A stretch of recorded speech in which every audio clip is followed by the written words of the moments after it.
पूर्व डीजीपी ने आखिर क्यों दिया बहुजन समाज पार्टी से इस्तीफा, जानिए आखिर क्या है पूरा मामला।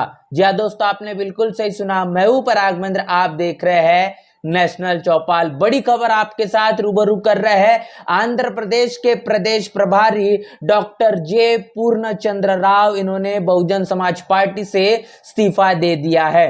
इस्तीफे को लेकर तमाम कारण भी उन्होंने रूबरू किए हैं। क्या कुछ लिखा गया है, बहुजन समाज पार्टी के राष्ट्रीय अध्यक्ष बहन मायावती को लेकर किस तरीके से तमाम प्रतिक्रिया पूर्व डीजीपी पूर्णचंद्र राव इनकी है, तमाम चीजें आपके साथ साझा करेंगे। और जिस तरीके से बहुजन समाज पार्टी से इस्तीफा देने का क्या कारण पूर्णचंद्र राव ने बताया है, वो भी आपके साथ साझा करेंगे। तमाम चीजें हैं, एक के बाद एक चीजें आपके साथ साझा करते चलेंगे। सबसे पहले शुरुआत करते हैं जो बातें पूर्णचंद्र राव इन्होंने अपने इस्तीफे में लिखी है। सबसे पहले पूर्णचंद्र राव, इनका यह कहना है कि डॉक्टर बाबा साहब अंबेडकर की रचना, जो उनकी किताब जाति का उन्मूलन है, वो उन्होंने काफी ज्यादा गहराई से पढ़ी है। इसको समझकर उन्होंने इस बात को लेकर पता किया है कि जातियां आधारित भेदभाव के चलते लोकतंत्र को किस तरीके से कमजोर किया जाता है। आंध्र प्रदेश की खासतौर पर बात करेंगे, जहां पर रेड्डी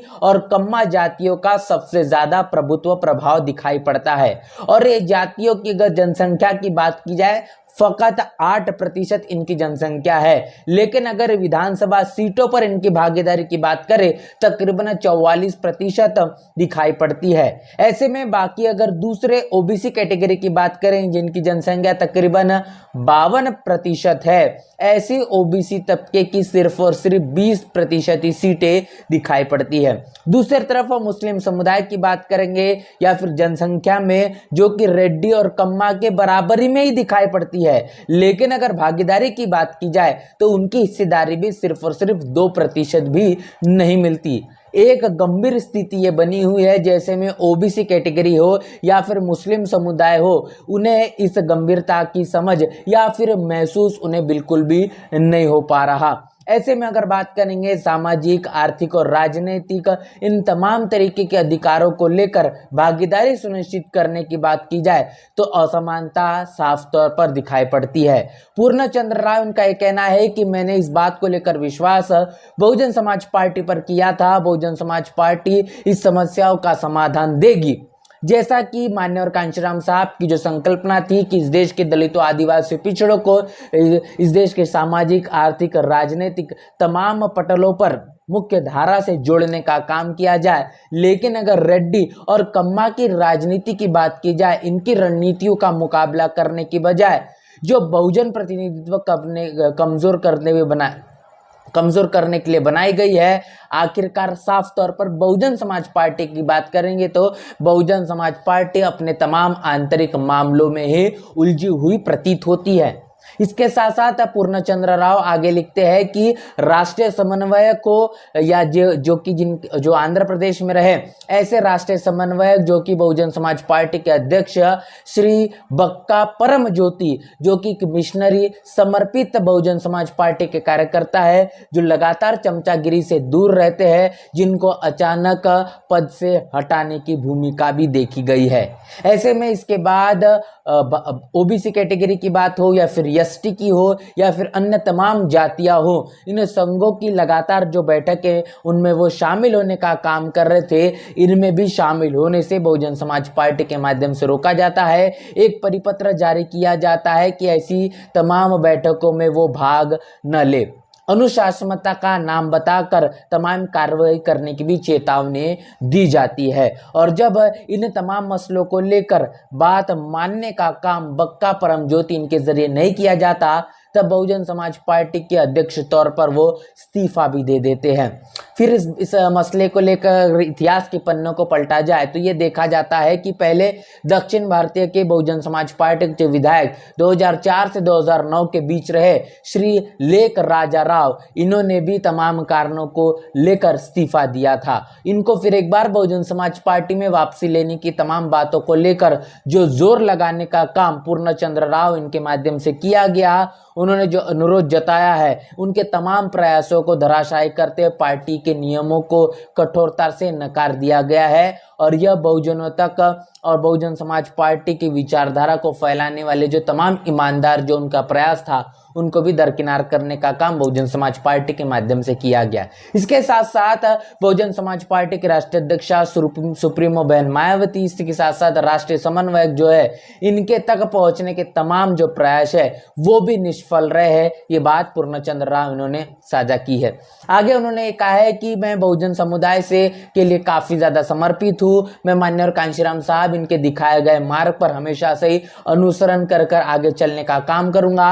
बात करेंगे बाबा साहब की, तो बाबा साहब की जो कार्यशैली है इसे मैंने अपनाया है। डॉक्टर अंबेडकर हो, महात्मा ज्योतिबा फुले हो, छत्रपति राजर्षि शाहू महाराज हो, इनके सिद्धांतों से वो सबसे बड़े प्रशंसक थे। और पेरियार हो, नारायण गुरु जैसे तमाम बहुजन विचारों को और बहुजन राजनीति को सशक्तिकरण के मार्ग पर मेरा मार्गदर्शन किया गया है और उसी मार्गदर्शन के आधार पर मैं आगे चलता रहूंगा। इन तमाम महान नेताओं की विचारधारा पर पूरी तरीके से विश्वास बनाकर अब मैं पार्टी की सीमाओं और स्वार्थी समन्वयकों से मुक्त होकर बहुजन शक्ति की दिशा में आगे काम करने के लिए प्रतिबद्ध रहूंगा। आगे पूर्णचंद्र राव ये लिखते हैं कि इसीलिए मैं अब बहुजन समाज पार्टी के और इसके किसी भी पद से तत्काल प्रभाव से इस्तीफा देता हूं और आगे मैं समान विचारधारा वाले बहुजन नेताओं के साथ मिलकर एक नया राजनीतिक आंदोलन खड़ा करूंगा। तो पूर्णचंद्र राव इन्होंने कहा है कि जिस तरीके से, जिस विचारधारा से वो ताल्लुकात रखते हैं, जिस विचारधारा से वो प्रभावित है, उसी विचारधारा से प्रभावित नेताओं के साथ मिलकर अब एक नई राजनीतिक पारी की वो शुरुआत करेंगे और एक नई राजनीतिक आंदोलन भी खड़ा करेंगे। ये बात उनके जरिए साझा की गई है। उन्होंने कहा है कि मैं आभारी हूँ और मुझे 19 फरवरी 2024 को पार्टी में जोड़ने का जो अवसर दिया गया है, मैं अपने सभी बहुजन सहयोगियों का सबसे पहले हार्दिक धन्यवाद करता हूं जिन्होंने पिछले 1 वर्ष की मेरी इस पूरी यात्रा में मेरा साथ दिया है। मैं पार्टी छोड़ते हुए आशा करता हूं कि बहुजन मिशन के दौरान भविष्य में उनसे फिर भेंट होगी। जय कांशीराम। तो ये तमाम प्रतिक्रिया डीजीपी पूर्णचंद्र राव इनके जरिए साझा की गई है, जो आंध्र प्रदेश के प्रदेश प्रभारी रह चुके हैं।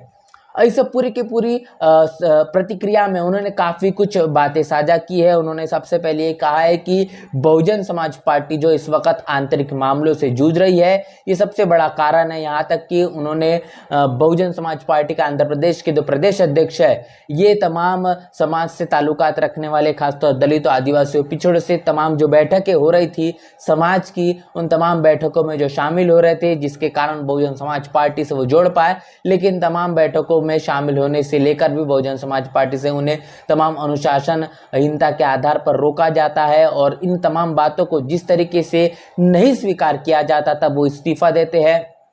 इस मसले को लेकर वो भी तमाम प्रतिक्रिया बसपा सुप्रीमो राष्ट्रीय समन्वय तक पहुंचाने का काम करते हैं, लेकिन तमाम प्रयास उनके निष्फल रहते हैं। यहाँ तक कि उनका ये भी कहना है कि जो बहुजन समाज पार्टी से 2004 और 2009 के बीच जो विधायक रहे हैं, उन्हें बहुजन समाज पार्टी में वापसी लाने की जो कोशिश थी, वो भी कोशिश उनकी सफल साबित नहीं हो पाई है। इसके साथ साथ वो चाहते हैं कि बहुजन समाज पार्टी आगे भविष्य में आंध्र प्रदेश में बेहतर रिजल्ट ला पाए। तमाम जो प्रयास जिस तरीके से बहुजन समाज पार्टी को आंध्र प्रदेश में चलाना चाहते हैं, वो कहने के उनके मुताबिक संभव नहीं हो पाया। अब वो आने वाले समय में बहुजन समाज पार्टी से इस्तीफा देकर बहुजन राजनीति या बहुजन विचारधारा से ताल्लुकात रखने वाले तमाम नेताओं के संपर्क में रहेंगे और एक नया राजनीतिक आंदोलन भी खड़ा करेंगे। साफ तौर पर एक नई राजनीतिक पार्टी बनाने का भी इशारा यहाँ पर डीजीपी पूर्णचंद्र राव इनके माध्यम से दिया गया है। तो आप समझ पा रहे हैं कि डॉक्टर आर.एस. प्रवीण कुमार, जिन्होंने तेलंगाना की जो प्रदेश अध्यक्ष रहे, जो इस वक्त बीआरएस पार्टी में दिखाई पड़ रहे हैं, जिन्होंने बहुजन समाज पार्टी से इस्तीफा देकर बीआरएस पार्टी में जो शामिल हुए हैं, उसी दौरान डीजीपी रहे पूर्णचंद्र राव, इन्होंने भी बहुजन समाज पार्टी का दामन थामा था। जिस तरीके से अनेकों कारण बताकर डॉक्टर आर.एस. प्रवीण कुमार इन्होंने बहुजन समाज पार्टी को छोड़कर बीआरएस पार्टी में जो शामिल हुए, उसी तरीके से अब पूर्व डीजीपी पूर्णचंद्र राव, इन्होंने बहुजन समाज पार्टी का दामन छोड़कर अब एक नई राजनीतिक पारी शुरुआत करने की बात की है। तो आप देख पा रहे हैं कि किस तरीके से बहुजन समाज पार्टी एक अनुशासित पार्टी है। बहुजन समाज पार्टी के काम करने का तौर तरीका काफी ज्यादा अलग है और जो कि एक विचारधारा के पैरामीटर में अपने आप को देखना चाहती है। बहुजन समाज पार्टी अपने अनुशासन को लेकर जाना पहचानी जाती है, लेकिन कई ऐसे बहुजन नेता जो समय समय पर बहुजन समाज पार्टी में शामिल होते हैं, बहुजन समाज पार्टी की कार्यशैली से प्रभावित होकर तमाम चीजें सीखते हैं, लेकिन कुछ चीजें नहीं समझ में आती या फिर कुछ चीजें ठीक नहीं लगती, अनेकों प्रकार के कारणों को लेकर बहुजन समाज पार्टी से इस्तीफा देने का भी काम करते हैं। यह सिलसिला लंबे समय से जारी है, लेकिन इस बार बहुजन समाज पार्टी ने भी अपने काम करने के तमाम तौर तरीके में बदलाव लाया है और जिस तरीके से बहुजन समाज पार्टी का अब आने वाले भविष्य में रणनीतियों के आधार पर जो भविष्य देखा जा रहा है वो काफी ज्यादा अलग और मजबूती के आधार पर देखा जा रहा है। इसीलिए बहुजन समाज पार्टी के लिए अब आने वाला भविष्य वो काफी ज्यादा सकारात्मक हो सकता है।